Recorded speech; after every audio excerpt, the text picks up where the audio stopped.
Welcome one and all to yet another red hot, juicy, sizzling Kings of War battle report. The League of Rhordia versus the Orcs. 1,995 points of pure savagery. And this is the Raze scenario.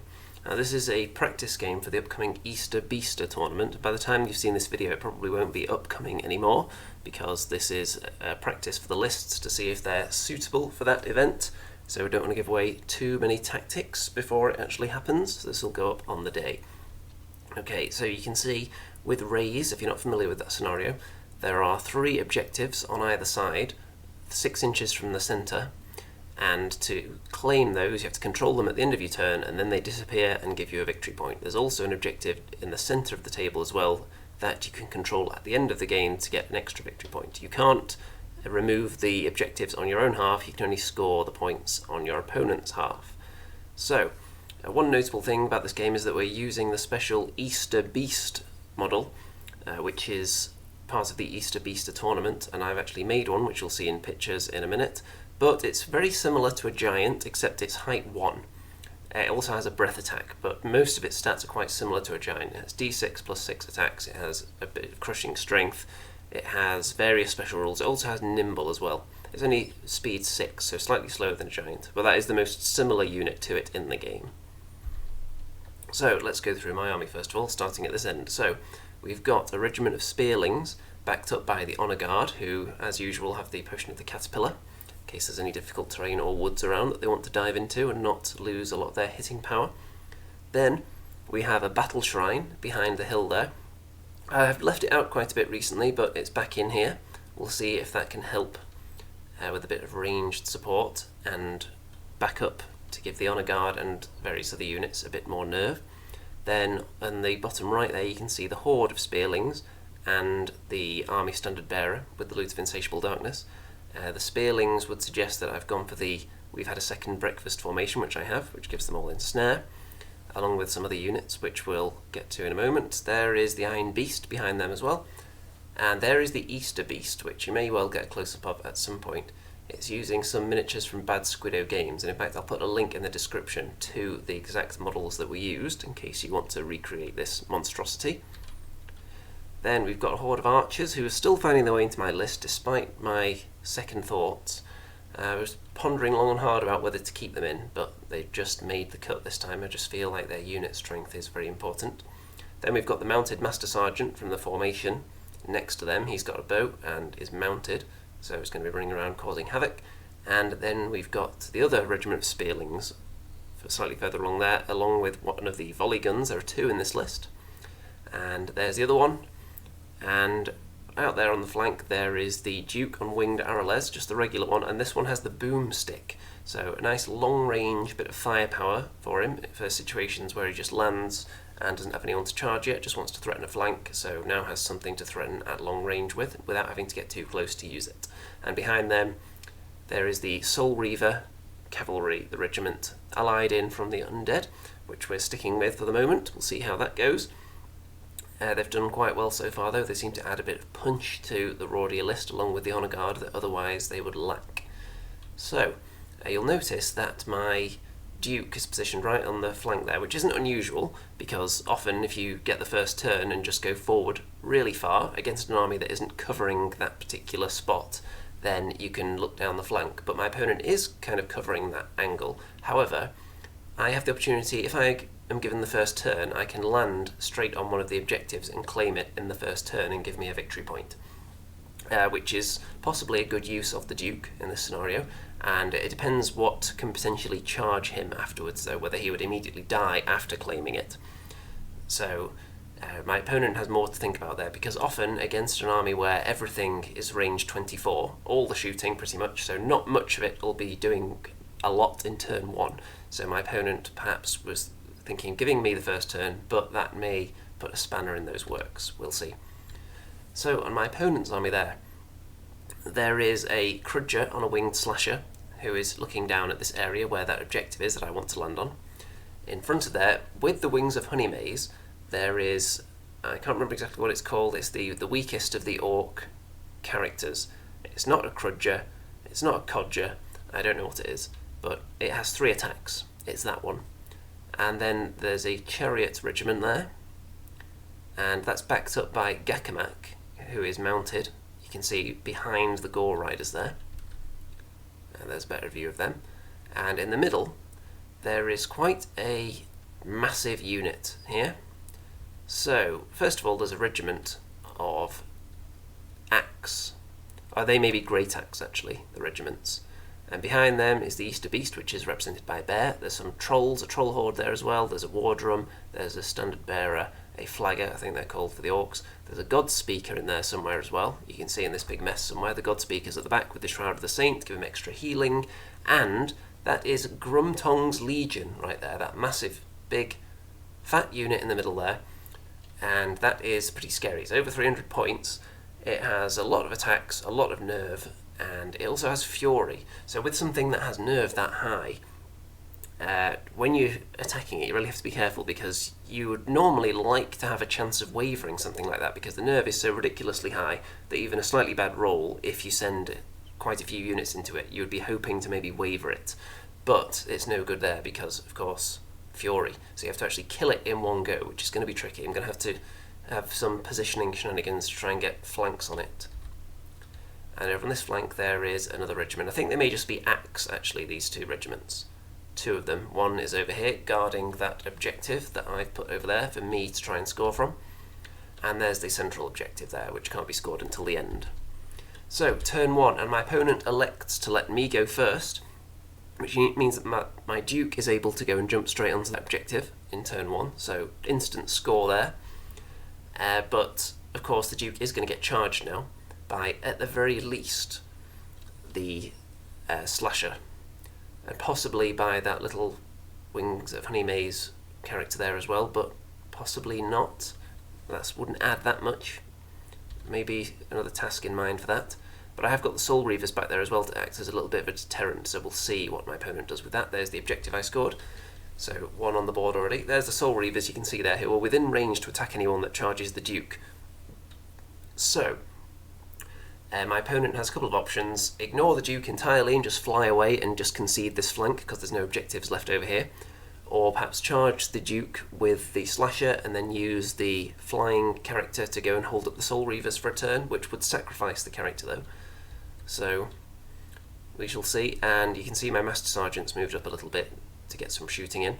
And I've moved my Regiment of Spearlings up just to get to within 3 of that objective so my opponent can't immediately just claim it.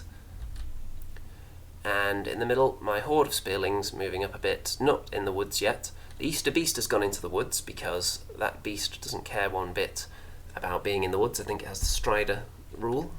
Iron Beast behind there and the Standard Bearer. Battle Shrine up onto the hill, ready to rain lightning death down upon my enemies. And the Honor Guard just moving up, protected by that Spearling regiment. They're only up against 1 regiment of Orcs, so they're very confident there, just with a bit of a screen. And over here, what is achieved with the shooting abilities. The Archer's moved up a tiny bit onto the wall as well, just to shoot. So it'll be -1 to hit in the first turn, but plink a little bit of damage on there that's undoubtedly going to be healed in my opponent's turn, but might as well. And there's how it looks at the end of that turn. So I've already got 1 victory point in the bag, and now it's over to turn 1 for the Orcs.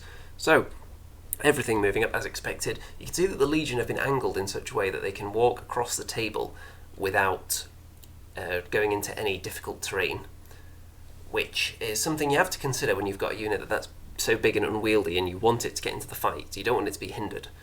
So if you can find a nice lane for it that's tactically advantageous as well, it's no good just having a lane of unobscured terrain if you're not going anywhere useful. So lots of things to consider. War drum up behind there, and it's just a big wall of meaty death. There are opportunities presented though, because the Easter Beast is faster than all the Orcs in the middle there. And my opponent's Easter Beast is positioned behind the front lines, whereas mine is right out there in the front. So there's how it looks there, closing in. And I think my lightning bolt from the Battle Shrine did nothing in the first turn. Actually, maybe I didn't actually get it in range in the first turn. And over here, you can see the speedy side of the Orc army. The Gore Riders and the Chariots have worked their way up there. I'm going to be able to block both of those off, at least for a turn though. because I've got my Master Sergeant there who can get in the way, and I've also got a lot of shooting that I can pour into the one unit that I don't block up. As expected, the slasher goes into the Duke, and the little flying dude there with the wings of Honeymaze doesn't join in though. And you can see that he's actually flown over onto the hill there, and Gakamak is currently behind the hill. So Gakamak is very, very nasty, basically a guaranteed at least 6 wounds you would expect to do with him anytime you get into combat. Just very, very nasty. And what happens to this 1 damage on that regiment of Orcs? Well, of course, it disappears as a result of the Godspeaker's healing ability. 5 damage on the Duke, not enough to waver though, so that means that I have the opportunity to double charge the Slasher with my Duke on the countercharge and the Soul Reavers, which you would imagine would spell the end for any kind of flying beastie that isn't the super duper of the elite. Turn 2, and of course the double charge goes in there and it's toast. So the Soul Reavers push forward because they're kind of stuck around this height 4 blocking piece of terrain there, so they move forward, so next turn they'll have less pivoting to do, and the Duke is just staring down the flank of the enemy, so they're going to have to do something about him. What does this little shooting barrage do? The volley guns, well, they actually waver the Chariot Regiment with 6 wounds, so that's nice, holds them up, and then the Master Sergeant has charged into the Gore Riders and done 1 damage, so holding them up. And the Master Sergeant's not the easiest to kill on the countercharge, especially when you don't have your Thunderous Charge anymore, because he does have Ensnare and he is Defense 5, so he's pretty difficult. So that flank is held up. The Easter Beast charges into the regiment of Orcs in the middle, and that Legion now has a decision to make. Are they going to push forwards? Are they going to reposition themselves? Because if they stay where they are and the Easter Beast is not killed in the next turn, then they could eat a flank charge. If they want to avoid that, they could possibly go forward as fast as they can, which moves them into charge range of most of my other units, or they'll have to pivot perhaps. But you can see the Easter Beast does 4 wounds onto those Orcs there. And the Battle Shrine. Well, because of the healing abilities of my enemy, I decided the only thing that's worth plinking a wound or 2 on is probably the Godspeaker himself, because he can't heal himself, so I'll go for the Godspeaker, and puts a couple of wounds on. So that's nice. So I'm going to just keep plinking away at him, because everyone else can get healed up, so might as well try and bring him down. And I've moved the regiment of Spearlings on the left up to within 3 of that objective, so they're going to claim that, and I think my opponent was regretting not pushing forward his Orc regiment to contest that, because now the Honour Guard don't even need to stay over here. They can just go off into the centre because they're no longer needed, considering I've just taken this objective. And you can see, because of that, I turned my Honour Guard to look into the centre now, so that's going to make it much more difficult for that Legion to go in uncontested. So I'm fairly happy with how the battlefield is looking at this stage. I've got some nice blockages and wavering on the right, and the middle I've kind of got control because I'm not within charge range of most of those things. And it's going okay so far. Turn 2 for the Orcs. So, the Wings of Honeymaze dude. I'm pretty sure I forgot he could fly because I left this open, him flying into the Duke who's already wounded, so he could finish him off there. And the Gore Riders go back into the Master Sergeant on the countercharge, and the Chariots can't do much because they're wavered, so they're just hanging out. You can see the Easter Beast has come down here as well. The Easter Beast did actually want to double charge into my Easter Beast with the Orcs that are there, but because they're both height 1 and the intervening units also height 1, they couldn't see each other, so that was not possible. And it wasn't physically possible for the Trolls to fit in for a double charge on the Easter Beast either. And not without pushing the Legion, Grumtong's Legion, into a position it didn't want to be in. So it's just the Orcs into the Beast, which I'm very happy with, because I'm confident it's going to survive now, and because that Legion has not gone forward because they're concerned about going into charge range, they will hopefully be eating a flank charge from the Easter Beast in a minute. And you can see that unit has actually got some wounds back from the healing there. This regiment come out of the difficult terrain to attack my Spearlings, so of course they're not going to do much there with the Ensnare as well, so just 2 damage. The Easter Beast takes a bit of damage but doesn't become wavered, which is great because now that countercharge is wide open. And the Master Sergeant does actually get killed though, on 3 damage from the Gore Riders. So he's gone. And the Duke is gone as well. So it's a bit unfortunate for those two to die, but they're gone. So that's how it's looking. I've lost some of my inspiring now. I do have the standard bearer though. And let's go on to turn 3 for the League of Rhordia. So just on the overview here, what's my plan? Well, I'm going to ignore the character on the right for the most part. I'm going to try and shoot him. I'm going to bring the Soul Reavers round so they're a threat to the middle. And then I'm going to double charge the Legion up at the top with the Easter Beast in the flank and the Honour Guard in the front, and I'm hoping that'll be enough to kill them in one go. It's possible. It's not outside the realms of possibility, but if I don't kill them, I'm going to do so much damage that it'll take just a little scratch to finish them off next time, even if they're healed up. And other than that, I'm going to continue to either block off or shoot the 2 fast Orc units in the middle. I've got that Spearling regiment that I can use, and the Iron Beast can get involved. I'm not sure if it's in charge range of anyone, but at the very least he's got his breath attack, which he can employ now. So, here we go. The volley gun, what does it do? It actually kills that little character with the Wings of Honeymaze, so that was a lucky roll. He's gone. The rest of the shooting, what does it do? Well, it kills off the Gore Riders. Wow, wow, wow. So they are toast. And this regiment of Spearlings just moved up, and they didn't charge because they weren't in range, but they have blocked in the chariots. So they're going to have to charge that ensnaring phalanx unit now, which I'm more than satisfied with. And then this double charge does go in, Easter Beast into the flank, Honour Guard into the front. Is it going to be enough to kill Grumtong's Legion? No, unfortunately it's not, but 19 damage, so I'm confident I'll be able to kill it next turn with whatever I have available, be it the Battle Shrine with its lightning bolt or anyone else who's around here. And this battle is going to rage on the left flank here, but it's totally pointless because there's no objective for me over here anymore, and if the Orcs get through, I think there is one, but they would have to get through other units to reach it. You can see there that there is a very loud noise there outside. I don't know if you could hear that. The Battle Shrine is positioned so that it can turn round and block off that unit should it be required later on. And here you can see that, I think this is into the Orc turn now. So the chariots have gone into those Spearlings, they don't have much else they can do. The Easter Beast has gone into my Archer Horde. And the Orc regiment there actually had a rear charge on the Easter Beast, which I was happy to take that risk because obviously getting the flank in on the Legion was very important. However, you can see that the rear charge doesn't do much at all. Actually, I think we haven't put on the damage yet, but we will do shortly. The Honour Guard get double charged by the Troll Horde and the Legion on the counter charge, so the Honour Guard are probably going to die now. And the Legion get a bit of health back on them from the Godspeaker. But look at that, 10 damage only onto the Honour Guard. Grumtong's Legion just rolled terribly here, they barely did anything. The Trolls did most of the damage. And the Easter Beast is up to 9 damage, but again, not very good nerve roll, so that's not even wavered. So the Easter Beast now has a flank charge in the Trolls. Gakamak put 3 damage on the Iron Beast, but not enough to waver that. So the Iron Beast is now going to have a flank charge on those Orcs there as well, that Orc regiment. It's only going to take 1 pivot to get to it. And the Easter Beast does quite a bit of damage to my Archer Horde.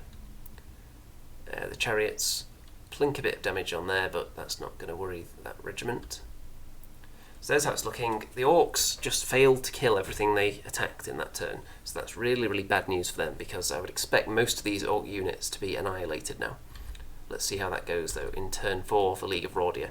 So, the Soul Reavers, who repositioned themselves last time, charge into the rear of the Chariot Regiment and finish them off, and so I'm going to claim that objective now, giving me all 3 of the objectives I'm after. The Iron Beast ignores Gakamak, charges into the Orc Regiment and kills them. The Spearling Horde and the Easter Beast charged into the Trolls. The Easter Beast was in the flank, and that together was enough to kill off the Trolls. The Honour Guard countercharge into the Legion and finish them off. And this stalemate continues over on the left. So there's how it's looking. The objective that the Soul Reavers are sitting on gets claimed, and at this point my opponent decides that there isn't any point continuing, and I was inclined to agree, because the League of Rhordia have claimed all 3 of the objectives they're after. The Orcs only have 3 scoring units left. The Easter Beast, who is fighting my archers and isn't in a position to get another objective anytime soon, he's got Soul Reavers staring down at him, and there are a couple of volley guns looking at him as well. The Orc regiment on the left are not chewing through that halfling regiment at all, and even if they do, they've got other things to contend with around there. The God Speaker, who you could say, well, why doesn't he just fireball off the Honour Guard and finish them off because they're nearly dead?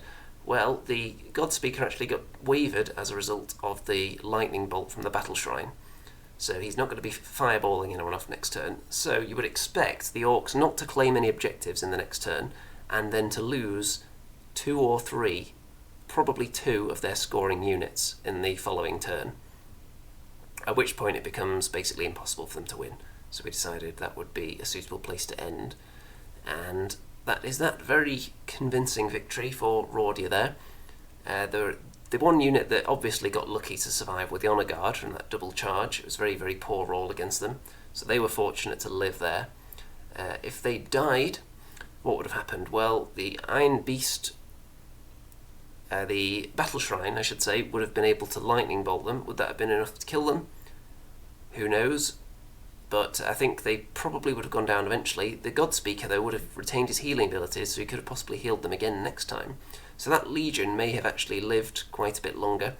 The Trolls still could have died the same death, and the Legion would have then been staring down the possibility of my horde of Spearlings and the Easter Beast. Along with the Iron Beast, who killed that regiment, he still would have been able to do that. Gakamak is still in play, though. And of course he can't score, but he can help out in the murdering stakes. And I think I was maybe a tad unfortunate to lose my Master Sergeant and the Duke without them taking a huge amount of damage. And any other talking points here? I think this list is pretty solid. I'm going to take it to the tournament. I like it. The extra combat punch added in with the Easter Beast, I think, tips it over the edge into being something tasty. Because whenever you have a unique monster that everyone has access to, certain lists won't really need whatever it brings to the table, or it won't fit in with what they're trying to accomplish. I think my army, though, has just enough hitting power as it is, but if one of the units underperforms, it can lack a little bit of killing power. But with the Easter Beast in there as well, I think it just keeps it up to the level of where it needs to be in terms of what you're going to murder in any given turn. The shooting is taken down a notch slightly by it being 5 points below the 2000 threshold, so I can't have a third volley gun. So only 2 of them means that the Battle Shrine and the archers have to do a bit of work as well. The Battle Shrine helped out the Honour Guard, though, in surviving, because they took 10 damage, of course, earlier on, but the Battle Shrine bumps them up a couple of points in nerve, which makes it quite a tricky roll to get rid of them in one go. And I think I don't really feel like moving anything out of the list and replacing it, so we're going to see how that does in the tournament, and then we'll move on to something else, because the following tournament after that is a lower point level, so I'm actually going to try something totally different for that, with a different army, and then we'll see what's coming up after that. There are a few tournaments I haven't signed up for yet in the following months. But there you go, the League of Rhordia reigns supreme over the Orcs, and is that going to be how it goes at the tournament as well? Are the League of Rhordia going to take me to yet another podium finish? There's only one way to find out. Well, actually, there are several ways to find out. You could just check various Facebook pages, but I would imagine that you want to wait until my tournament report, which will probably be on Monday, I would say. That sounds about right. So, beautiful, slightly zoomed in, blurry thumbnail there. Don't forget to check out all the links in the description, all the various social media. Follow me on Twitter, join my Facebook group, give me all your money, and so on. And with that, I think all that remains to be said is good night out there, whatever you are.